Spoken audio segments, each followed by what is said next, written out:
I just got food, guys. It's 1 o'clock and I'm about to eat my first meal of the day.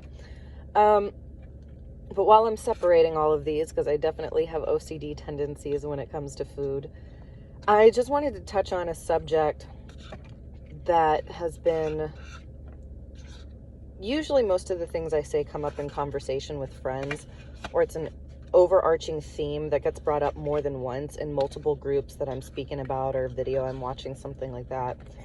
And it's usually indicated that source is putting it on my heart to talk about it, because you'll see it over and over, just like any other synchronicity you experience. You'll see it over and over and over until you get the point. So I'm going to talk about one of those subjects, and it relates to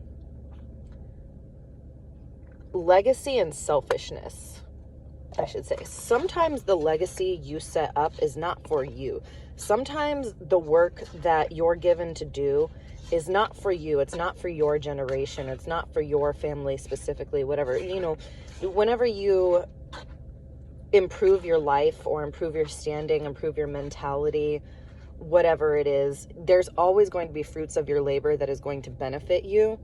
And there's rarely going to be any downsides to bettering yourself. But a lot of the common complaints I hear, especially when it comes to social problems, or, fighting for the right thing when it's hard, or doing the right thing when it's hard.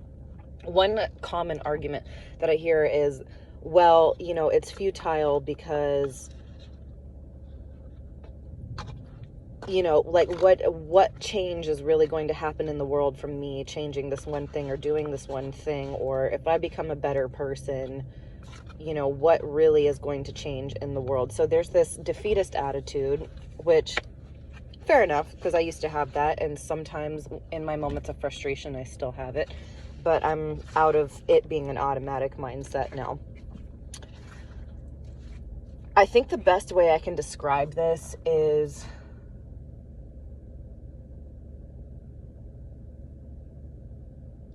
a lot of people complain that, oh, the world is never going to get better, humanity sucks, whatever. It's basically the defeatist attitude of being able to believe in the lighter side of life, which most of the time, as with everything else, comes from a background where you've only seen such an ugly side of life that's what you believe people are, even though it's a limited lens from how you grew up, or the circles you've been surrounded by, because they are so absolutely terrible or desolate or hurting or traumatizing, or whatever terminology you deem fit.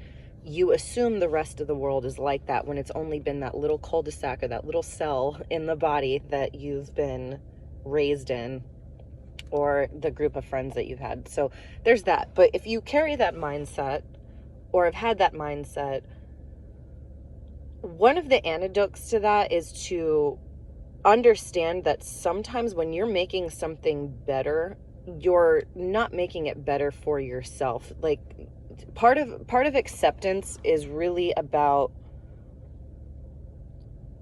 accepting that you might excel to a degree, which most of the time you're understating it in your mind. You can usually have a lot more than what you're thinking, but even if you really are stuck in that and you believe that you're only going to get so far, or you're only going to create so much change within the time span of you actually living on this planet,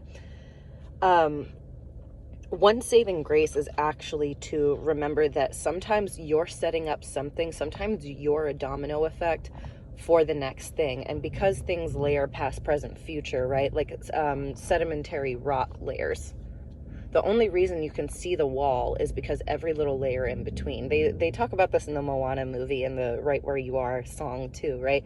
But basically what I'm trying to say is that there's overlap where you have opportunity because of something that happened before you with your ancestors. This is why I talk about honoring your ancestors and how important it is to, respect your elders and all of that, because even if they weren't the best, I promise you something that they did. And I had extremely, and I don't want to put them down because they had their good sides too, right? And everybody does what they do with the information they have at the time. But I had extremely toxic parents. And there are still things that I can find to appreciate where I was set up a certain way to do the things that I'm doing now, or speak about the things that I'm speaking now, and be as passionate about humanity as I am, and all of that sort of stuff, even with the negative sides introduced with that. So there's usually something that the prior generation or generations did to pave the way for your life to be easier than theirs was, right? You know, and I want to bring this up because sometimes you're paving the way for something. You're a domino effect for the future. You are the first move on a chessboard, but not the entire play. Does that make sense? Because, again, I'm going to use the example of being an ethnic minority because that's something that I can relate to, and something that, even though I struggled tremendously in my childhood, it definitely looks like a cakewalk. And this is coming from a woman who has dealt with abuse and molestation and like horrible, absolutely horrible things. Okay, I want you guys to keep this in mind. My life might have been better in certain circumstances had my parents made certain choices, but my life also could have been tremendously worse than even that. And what do I mean by that? So what if your ancestors never decided to rise up against the tyranny of the American government and European peoples at that time? And it wasn't all European peoples, because there were definitely poor European people who got treated just like slaves did, but you know, the European people that were in power. Imagine that they never rose up and never created those freedoms for you to even be treated like a human, for you to even be considered under your government to be a human. And that is one example, right? You know, we could still be working on plantations and still be dealing with getting sold like cattle, and there's still women and children and men and ethnic minorities and, you know, tons. There's still some of that going on in the world. Although overarchingly, since our evolution, since the dawn of time, we're getting better as a species. There's still things today that we're battling that echo that. But a lot of us have freedoms that we didn't used to have. And that came at the price of your ancestors battling for something that they never get to see the fruits of. I think they understood in that moment that this change that I'm making, or this war that I'm going to fight, is not for me. Because when you really think about it, look at the weight of that situation. They were goners either way. You know, there are a lot of people who died so we could be standing here today complaining about things like what I went through, like abuse from our parents, right? And suffering always has to do with the internal experience. So I don't want to invalidate anybody's suffering by saying that. But there are people who knew they were going to die for this cause. They were going to lay their life down so we could have basic human rights in the 21st century. I guess we'll finish this here. I don't want to have any product placement, and I have a Dunkin' Donuts cup in this video. But anyway,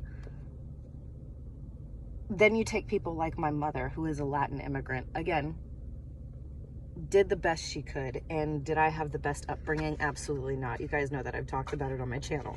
But if I would have stayed in a developing country with her in Nicaragua, I don't know if my life would have been better, if it would have been worse.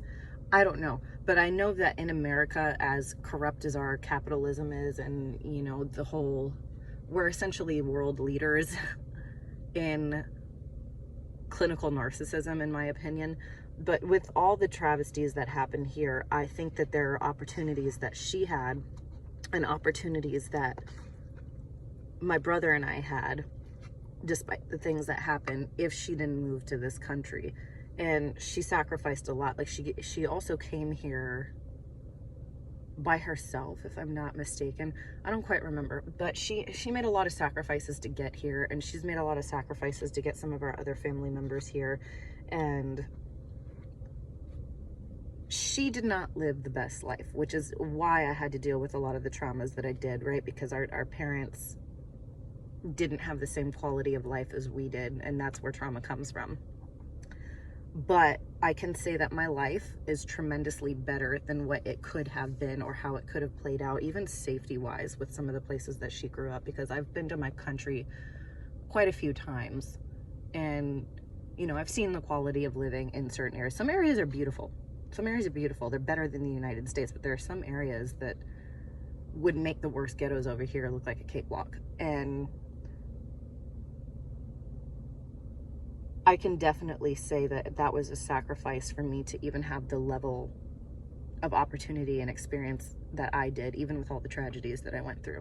So sometimes you're making a sacrifice so somebody else can have something. Sometimes what you're doing is not for you, and I think most of the time it's not for you. But if you get in tune with accepting that it's the savior complex, it's the Christ example, all of that you're laying your life down for the people around you, for your family, for your outside community, for your children. Parents, I'm not a mother yet, but I've taught kids for 10 years. I'm not a mother yet, but every parent that I have come into contact with, my own prior generations, and everybody my age who does have children, it gives you a completely different perspective, because when you have to live for somebody else, the type of drive that you have and the type of sacrifice that you're willing to go through. Why? Because you're connected to something that matters more than you, and that is prioritized more than you in certain aspects, right? Because if you don't preserve yourself, you can't preserve anybody else. But you guys know what I mean. And that same concept works with the outside world, because you have to, even from a selfish perspective, you have to live in the world that you create around you. So if you're constantly making it miserable or constantly making it a place that other people don't want to be, you're increasing your own suffering. So even if you don't care about other people, it's still best to act in that interest, because you're going to create an environment around you that you have to thrive in every day when you're next to these people or interacting with these people,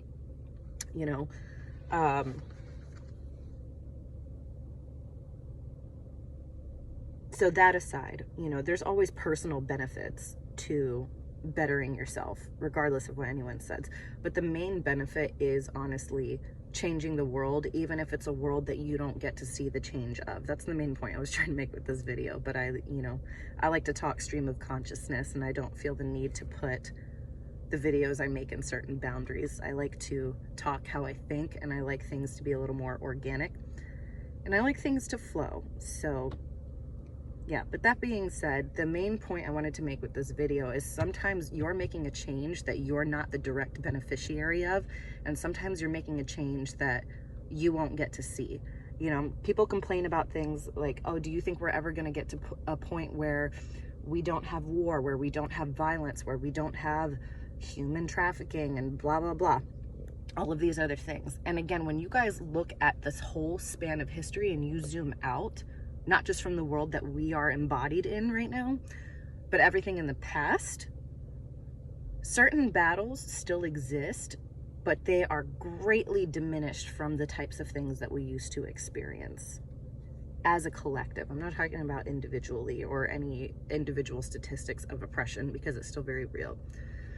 But that happens because we are a domino effect in human evolution. So sometimes when you guys get into that mode, you just need to zoom out and realize that if you're doing your part, you're setting up a future that doesn't have those things. Maybe in your lifetime, you have to deal with war, you have to deal with trauma, you have to deal with abuse.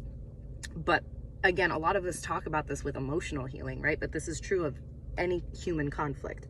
If you're the stopper and you cut down the old tree and you plant the new tree, maybe you see seeds of it in your lifetime. Maybe you see a little bit of a stump growing out of the ground, right? Well, a stump is when the tree is cut down. But maybe you see a little bit of a bush sprouting. Maybe the tree is only 3 feet tall by the time you die. But because you planted that tree, your grandchildren and your great-grandchildren get to live in a world where the sycamore runs high in the forest. You know what I'm saying? So sometimes it's your job to put your selfishness down and realize that what you're doing is not for you, and you're going to be a lot happier when you accept that.